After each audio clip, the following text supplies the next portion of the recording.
burya reka nkubwire ntukongerera umuntu umubabaro, nutagira ikintu umarira umuntu ntukajye no mu ruhande rw'abamurwanya ngo mugirire nabi, ujye witambukira wicecekere, yego ubyihorere. Ndabashoboje mu izina rya Yesu Kristo w'i Nazareti, amahoro y'Imana nabe muri mwe, nizere ko mukomeye kandi muguwe neza. Imana nishimwe ko yaturinze namwe ikabarinda. Ndabashoboje rero abari mu Rwanda ndetse n'abandi bankurikirana ahantu henshi hatandukanye. Imana y'amahoro ibaho umugisha. N'ubundi dukomeje kugenda tuganira twungurana inama, mbagira inama ku byo nabashije kumenya kandi nabungura ubundi bwenge. Imana ikomeje kumifashamo no kuma icyo mbabwira. Muri aka kanya ndashaka ko dusubukura cya kiganiro cy'ubushize, aho twavuze ngo ubuzima n'inguriza nzakwishyura. Hanyuma ndumva ashaka ko ari byo tuganira muri aka kanya kugira ngo dukuremo amagambo y'ubwenge yadufasha kubaho no kubana n'abantu. Ubuzima n'inguriza nzakwishyura, ubuzima n'inguriza nzakwishyura. Nyine ndashaka no kubwira abantu mwese, abantu ndi kubwira ni abantu dusangiye gupfa, abantu dusangiye kurwara no kurwaza, abantu dusangiye ibyago n'amakuba. Umuntu tudasangiye gupfa, umuntu tudasangiye kubaho no gupfa no gupfusha ntago bimureba, ariko ndizera ko nta muntu n'umwe tudasangiye gupfa ubaho. Umuntu wese abaho ariko akazapfa, nubwo tutazapfira rimwe, ariko niko bimeze. Ubwo rero narindi kubwira abo dusangiye gupfa, abo dusangiye ibyago n'amakuba, abo dusangiye kubaho n'imibereho bari muri ubu buzima. Ubwo ni ikiremwa muntu icyo ari cyo cyose, ukureshya n'ukungana, ayo wize n'icyubahiro n'intebe wicayeho. Ndimo ndakubwira, ndashaka ngo tuganire ngo ubuzima n'inguriza nzakwishyura. Ubushize twabivuzeho cyane. Ari ibintu nitegereje kandi mbona ko ubuzima n'inguriza nzakwishyura, kuko ibyo umuntu acamo umunsi umwe si byo yongera gucamo undi munsi. Iminsi iragenda ikajya izana ibyayo. Hari igihe shobora guca mu gihe cy'amarira, wowe uri mu gihe cyo bitwenge, nanjye nkazaca mu bihe byo gutwenga, wowe uri mu bihe byo kurira. Ubwo rero niyo mpamvu ndasanze ubuzima n'inguriza nzakwishyura. Ndashaka gutangirira hano havuga ngo ntabwo tuzaririra rimwe. Ntabwo bishoboka ko abantu baririra rimwe naho baba bavukana, naho baba bavukana, naho baba bakorana, naho baba bareshya, naho baba bitiranwa, naho yaba ari muri igitsina kimwe, naho mwaba mufite amashuri amwe, naho mwaba muhuje imyaka, nta na rimwe abantu bajya baririra rimwe. Iteka usanga buri wese afite ibihe bye ariko nyuramo. Hari umunsi umwe, hari umumama wari inshuti yanjye, ari umukene. Rimwe rero yabuze amafaranga yo kwishyura inzu bamuta hanze. Ndebye mbona nta kintu namumarira kuko nari nkennye kumurusha. Ndamubwiye kuko rero ntafite ikintu nakumarira, ndaje nkuraze hanze. Nafashe inzira mu gihe cyo kuryama, njya kumuraza hanze, nahamuraje gatatu, njya kumufasha kurara hanze. Yaranyuze mu bihe byo gutabwa hanze, buri cyo mufasha kurara hanze kugira ngo atumve ko ari wenyine. Ariko ibyo bihe Imana idutabara, ibyo bihe yanyuze mu byo gutabwa hanze, ngewe nanyuze mu birenze ibye. Reka nkubwire ibyo nanyuzemo bya mbere. Wenda ni ku kibazo cy'imibereho. Ahantu hambere ntangira kugira ibibazo by'inzu. Ahantu hambere ni ahantu nabaye, mba mu mazu y'urusengero, nkodesha mu mazu y'urusengero. Mujye mwihangana dutanga ubuhamya. None se ibijyo ndi kunyuramo byo ntabwo nzatanga ubuhamya? Mu myaka iri imbere sinzavuga ukuntu abantu mwazaga kuri kamera mukaza gusebya mama Sharirene mwita umupagani. Nzabivuga da, n'ubuhamya. Nudashaka ko nzakuvuga nanjye ntuzamvuga, ko n'ubuhamya. Hari ibintu utaceceka. Nabaga mu mazu y'urusengero ariyo nkodeshamo. Ayo mazu nakodeshaga mbura amafaranga yo kwishyura inzu, mbura nayo kwimuka, nari mfite n'agahinja. Hanyuma umupasiteri cyokora ndamubabarira izina rye sindi burivuge, umupasiteri wanyoboraga kajya ambwira ati kutimuka. Icyo gihe nari umugore nkaba n'umugabo, n'ibibazo by'urugo ntawe bibazaga umugabo, ninjye babibazaga. Nari umugabo ariko ndashimira Imana yangize umugabo, sinigeze mbyinubira. Kibi nuko nari kubimbwa. Arambwira ati kuki utanyishyura, kuki utamvira mu nzu. ndamubwira nti nukuri nta mafaranga dufite. Nawe yarabibonaga ko turi abakene, kuko ntago waba ufite amafaranga ngo abantu bakomeze bakugaraguza gati. Baba bari gukora inama mu itorero, bagakora inama bakamvugaho, hakaba ubwo ntinya kujya mu nama zabo no kwigaburo ryera ngo bataza kumvuga mpicaye. Nkareka igaburo ryera ry'umunsi n'iryejo bundi hamwe gashyiga yanshyiguriye, rero nagiyeyo bakaba ari nabwo bayikora bakamvugaho. Nta muntu ujya utoroka ishuri ry'Imana. Abonye bikomeye rero nari kuva mu nzu, ajya guhamagara umuyobozi w'umudugudu nari ntuyemo, ndamuzi uwo muyobozi. Aragendera aramubwira ati mfite umuntu wanze kumvira mu nzu. Bureka mbabwire tuvugishije ukuri, birababaje biteye n'agahinda aho pasiteri aguhururira akaguhururiza umuyobozi w'umudugudu.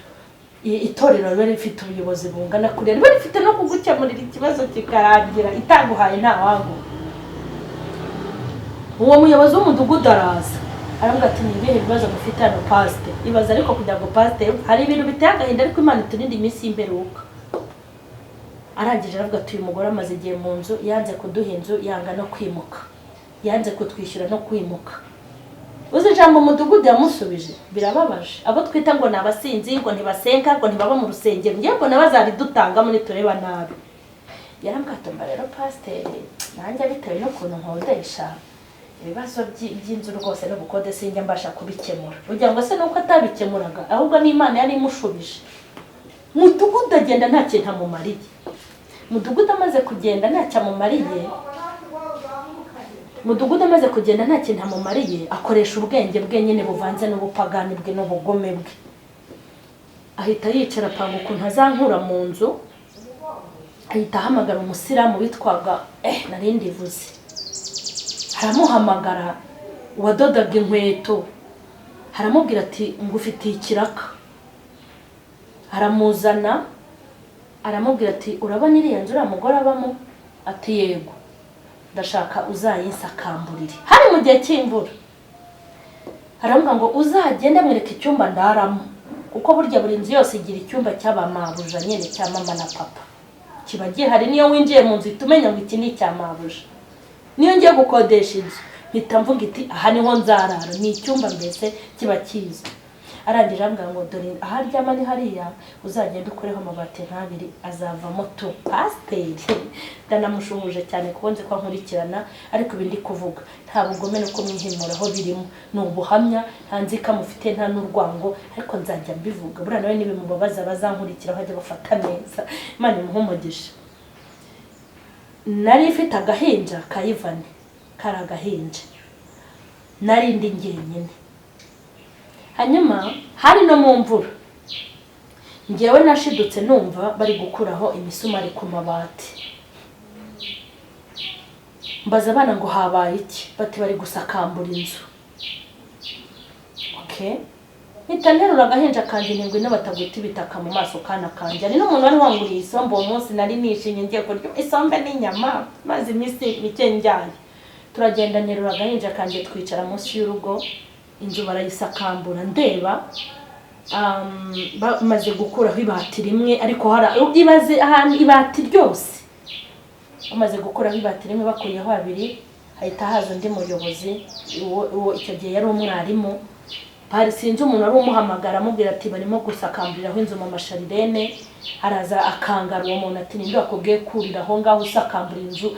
Uwo muntu aramubwira ati ni pasiteri runaka ubimbwiye ngo ninze nyisakambura. Uwo ni umusiramu. Uwo muntu waje kuyisakambura ni umusiramu, nta naho yarahuriye n'iby'abarokore. Ahita avuga ati tumanuka vuba cyangwa ngo usanga aramukangara. Aramanuka ariko hamaze kuvaho amabati abiri. Nagira ngo mbabwire ku tuntu nyine nk'utwo tw'ubukode tw'ibintu byageze gute byambayeho, aho biba birarangiye. Imana yaje kuntabara nyuma y'icyumweru ndi kunyagirwa n'agahinja, irangije mu amafaranga ndimuka. Ahandi nimukiye narahageze, mpamaze iminsi bafungira umuriro. Ni iminsi nta kwezi nari mpamaze. Umuriro barawukupa, ajya ncana buji, igipangu cyose n'uturyango twose, twaturyango abantu batuye mu manege cyangwa uturyango, bakupa umuriro wanjye nkajya ncana buji, igipangu cyose kigacana. Nta deni ntarabuza y'umuriro nishyura. Barangije amazi barayafunga, nkajya njya kuvoma ahantu bita ku isoko njyanye ububidara ahantu hanyuraga amazi. Aho mpavuye njya ahandi hantu bita Kamuhoza. Narahabaye aho nkimara kwishyura inzu amezi 2, nyirinzu yari yaragurishije, nkihagera ntangira guhabwa pirive n'uwaguze ntazi ibyo ari byo, ibaza amafaranga njya amezi 2 akirimo. Mureke mbabwire baroko, inaha ntabwo ari iwacu, kandi iyo uri mu icumbi uribombarika. Bya bindi mwihaye ngo uburenganzira bwanjye, uburenganzira bwawe. Mama we, iyo uri kwishura iby'uburenganzira bijya ku ruhande. Ushobora kurenganura abandi wowe ukarengana kuko uri kwigwa. Aho ngaho nagiye kubwiriza igiterane i Musanze, naratashye sanga bashenye inzu, utwana twanjye duturamye mu binongo. Reka aho mparenge, nimukiye ahandi bita mu Cyumbati. Njya mvuga ngo n'uwahamye inzu y'ubuntu nayikodesha sinahatura. Niyo karitsiye nazinutswe mu buzima bwanjye. Aho umuntu yarangambaniye ntavuze, ariko ndashimira Imana ko ngihumeka, ndacyahumeka, kandi namenye neza ko urugamba Imana ifitemo inyungu irarurwana. Ibyo gupfa byo ntabwo tuzapfa nonaha. Abantu bashaka kutwica bihangane, kuko barebye nabi bazagenda mbere. Ntabwo Imana yahomba abantu b'umumaro nkatwe. Arangambanira, abantu barankubita, njya mu bitaro kwa muganga. Ni ibintu byabaye birebire mpava njya muri ya nzu njya mbabwira yitwa Niyo Mace. Namaze icyumweru cyose barankuriyeho urugi kuri iyo nzu. Mbese bakuraho urugi nta deni mbafitiye. Wamenya se ari ibiki? Mara icyumweru cyose naje kwimukira ahantu baje kunta hanze ho rwose, bari bakwiye kunta hanze kuko ninabuze yo kwishyura inzu. Aho hantu rero ndi kubabwira hose nanyuze, nagira ngo nkubwira ngo imvura inyagira umwe ntabwo ari inyagira undi. Twari tuganiriye mbabwira umugore nagiye kuraza. Urumva stress nahuye nazo mu mazu ntabwo zihuriye nize, kuko we na ahantu hamwe bamutaye hanze yabuza yo kwishyura inzu. Ariko ngiye ugende wumva amakuba nagiye mpurira nayo aho. Noneho nanjye bakuraho urugi, uwo mumama nanjye yaje kunyishyura arandaza. Niho rero nashakaga kubabwira ngo ubuzima n'inguriza nzagira gute, nzakwishyura. Bamutaye hanze, sinarinzi nanjye bizambaho mu icumbi. Nanjye igihe cyarageze bana hanze aza kuhandaza iminsi yose nahamaze. Ubuzima n'inguriza nzakwishyura. Narindi kubwira abantu yuko tudateze kubabarira rimwe. Ntabwo tubabarira rimwe. Iyo ababyeyi bagiye kwa muganga, hari utahana umwana undi agatahana uwapfuye. Iyo abantu bagiye gukorera perime, hari uyitahana undi agataha atsinzwe. Iyo abantu badepoje bose ntibahabwa akazi, hari ugakora undi akagira gute, undi agataha. Ntabwo ibihe tunyuramo, nta muntu unyurira mu bihe rimwe byo kurira cyangwa byo guseka. Hari igihe cyo kurira n'icyo guseka, ariko nagira ngo nkubwire ngo birashoboka ko nzanyura mu gihe cyo kurira, wowe uri mu gihe cyo guseka, uzangurize umfashe uze turire. Ubabarane nanjye. Bibiliya ivuga ngo iki? Bibiliya ivuga ngo ubabarane n'abababara kandi wishimane n'abagize gute, n'abishima. Nubona ndi mu gihe cyo kurira, uzaze ufashe turirane, ufashe umubabaro. Nanjye cya gihe uzaba uri kurira nanjye ndi kwishima, nzaza nanjye ngufashe. Ibi bihe nasanze ari inguriza nzakwishyura. Ntabwo tuzaririra rimwe, muri make tumaze kubibona. Ikindi, nta nubwo duteze gusekera rimwe. Ntabwo tuzishimira rimwe. Oya, ntabwo abantu bishimira rimwe. Nta nubwo Imana yakora ikosa ryo kutunezereza rimwe twese. Nta muntu yarokoka. Bamwe bapangira kurira, abandi bapangira guseka. Bamwe bapangira ubukwe, abandi kabwica cyangwa nabo barambagizaga bakababenga. Yego. Bamwe bapangira abana, abandi kavuga iti uburetse nzaba muguha.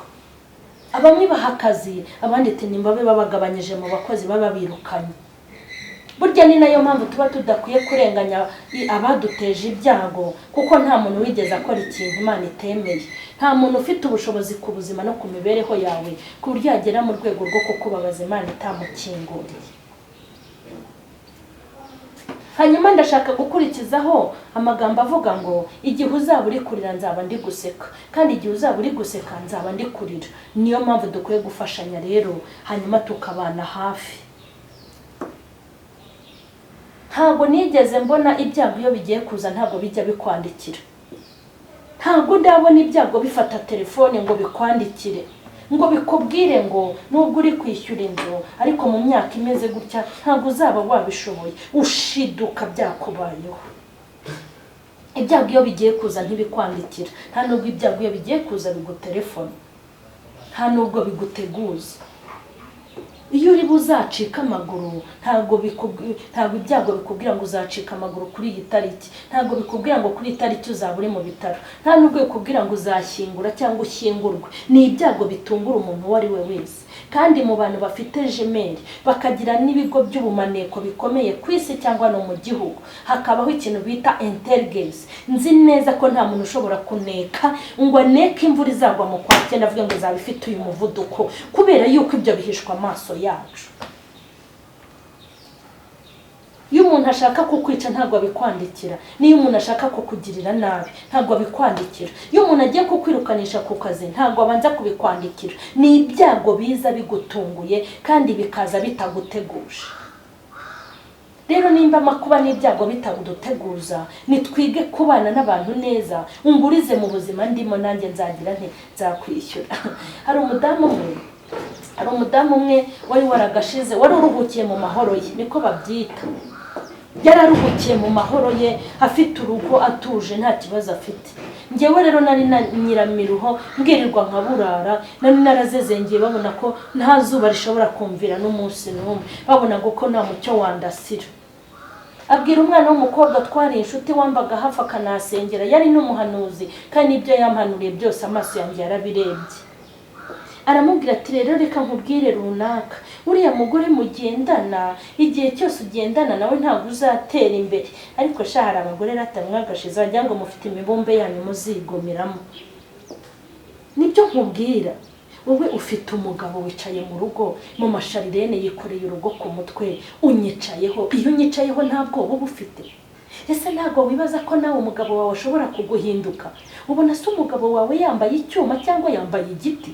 Yambaye umubiri. Hari mu isi yamanukiwe n'umugome udashaka gukomeza gusekana nawe. Umugome Satani ntashaka ko mukomeza kubana. Nubona ahandi byacitse ujye urucurumire. Burya rero iyo uri kwandika komenti ukicara muri saro uvuga abantu bintera intimba, nkavuga inti umunsi byamubayeho we azabigenza ati. Uwo mugore yarambabaje avuga n'ibindi bintu byinshi ababaza umutima wanjye. Burya reka nkubwire, ntukongerere umuntu umubabaro. Nutagira ikintu umarira umuntu ntukajye no mu ruhande rw'abamurwanya ngo umugirire nabi. Ujye witambukira wicecekere, yego ubyihorere. Narababaye ndanarira icyo gihe, hanyuma ndasenga nk'uko bisanzwe. Imana imbwira amagambo akomeye, irambwira ngo umugore wakubabaje. Imana izina amazina y'abaturumiwe. Aravuga ngo irambwira ngo umugore wakubabaje witwa runaka, intebe wari wicayeho y'umubabaro y'urugo ngiye kuyimwicaza aho. Mbwira Imana ni wawe waba umvugutiye umuti. Nyamara niko byagenze, yikoreye umuruho n'umwaku. Kandi ikibazo, hari igihe utaka ufite ugutabara, Imana itihumura. Iyo utatse waratakishije abandi, wowe nta n'ihumure ry'Imana riba rihari, uba uri mu gihano. Ubu rero uwo mugore yararwikoreye, nahise mbabwira ngo narababaye narishimye, maze ujye kundiga narishimye da. Gusa urumva nababara? Ntabwo nababara kuko ikintu cyanzuwe n'Imana. Imana yanyerusha umutima mwiza. Nuko yabonaga ko kumunyuza muri ayo marira narize bizamuha isomo bituma babarira abagore bandi. Ubu ni rwo rugamba rwana. Ubuzima n'inguriza nzakwishyura, ntabwo tuzababarira rimwe. Igihe uzaburira nzaba ndi guseka, nzagufasha turire. Kandi igihe uzaba useka nzaba ndi kurira, uzamfashe nanjye. Imana iturengere. Undi mugore ambwira amagambo mabi akomeye, iyo wenda sindi bumva bivuge kugira ngo atazabyumva bikamuba, wowe sinshaka kubivuga. yambwiye amagambo mabi, ambwira amagambo mabi yo kunkomeretsa, yo kunyihenuraho. Mana reka nkubwire, nimba uzi kurinda ururimi rwawe, ujye wirinda kubabaza imfubyi, wirinde kubabaza umupfakazi, uzirinde kubabaza umukene n'umuntu wibereye mu ntambara. Abantu bagujye ubirinda cyane, kandi ujye wirinda kubababaza, wirinde no kubabangamira. Imana uzi amagambo yambwiye, yarambwiye ngo uriya ukubwiye ari amagambo azasonza wowe uri kurya, azababara wowe uri guseka.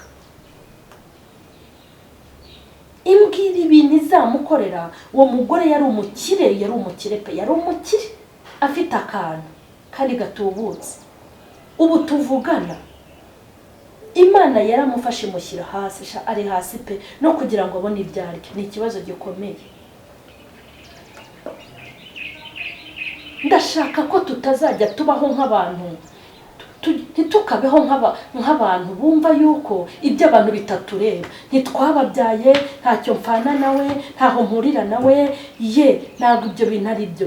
Ahubwo umuntu ujye umufata nk'aho kubana nawe hari inshingano yawe. Sinkubwiriye ngo ukora ibyo udashoboye, nutagira icyo ujye unamuhumuriza, umubwire uti urugamba urimo uzarurangiza, cyangwa umubwire uti komera. Buriya nabyo biba bifite umumaro. Ntitukabeho turi banyamwigendaho, abana banjye, umugore wanjye, amafaranga yanjye, akazi kanjye. Tugende twikubire ubuzima bubu bwacu gusa, twikubire. Ujye umenya ko muhura n'uwo muri kumwe nawe ashobora kugira ubuzima kandi ari we biturutseho. Ntitukabe banyamwigendaho, ntabwo ari byo. Ushobora kuba munyamwigendaho nanuza akabanyamwigendaho, hanyuma ninde wazashyingura urundi, ninde wazazamura undi. Imana iturengere.